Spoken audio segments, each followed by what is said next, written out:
আসসালামু আলাইকুম। আমি এই যে আরেকটা পাশেই বড় পাহাড় আছে সেদিকে যাচ্ছি আর কি। আসলে দেখেন পাহাড়ের রাস্তাঘাটের কি অবস্থা, পাহাড়ে বৃষ্টিপাত ভেঙে পাহাড়ের এই নিচ দিয়ে মানুষের বাড়িঘর। আসলে পাহাড়ে যারা বসবাস করে তাদের জীবনটা অত্যন্ত কষ্টর। আপনারা আসলে নিজ চোখে এসে না দেখলে বুঝবেন না। ভিডিওর সাথে থাকেন লাস্ট পর্যন্ত, অনেক কিছু দেখতে পারবেন। আশা করি অনেক কিছু উপলব্ধি করতে পারবেন। দেখেন পাহাড়ের রাস্তাঘাটের কি অবস্থা।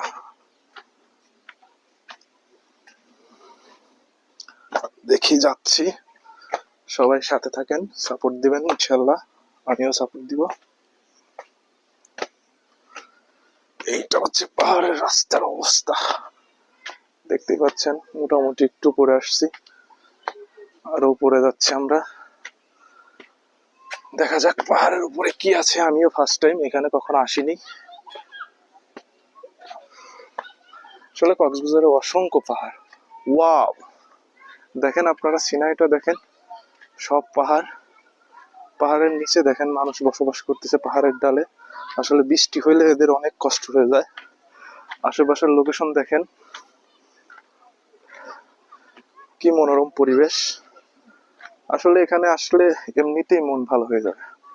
দেখেন চোখ যত দূর যাচ্ছে তত দূর শুধু পাহাড় আর পাহাড়। দেখেন কি অবস্থা, অনেক সুন্দর। দেখেন পাহাড়ের ঢালে পাহাড় কেটে বসতি করতেছে মানুষ। দেখেন কি সুন্দর পরিবেশ, পাহাড় আর পাহাড়। দেখি আমরা একটু সামনে যাই, সবাই সাথে থাকেন, শেষ পর্যন্ত ভিডিওটা দেখবেন।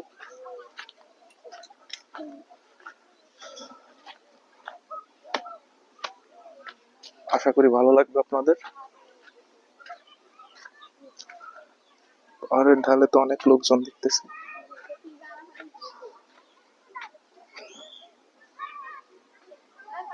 দেখছেন কি সুন্দর।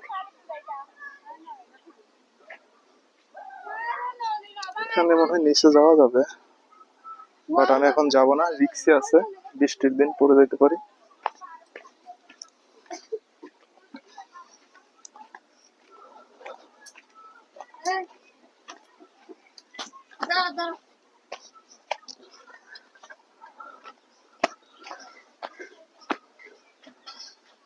বৃষ্টির দিন মনে হয় আপনাদের অনেক কষ্ট হয় না, না? এই মাটি ধসে যায়, এখানে যে করছেন আরো বেশি কষ্ট হয়, তাই না?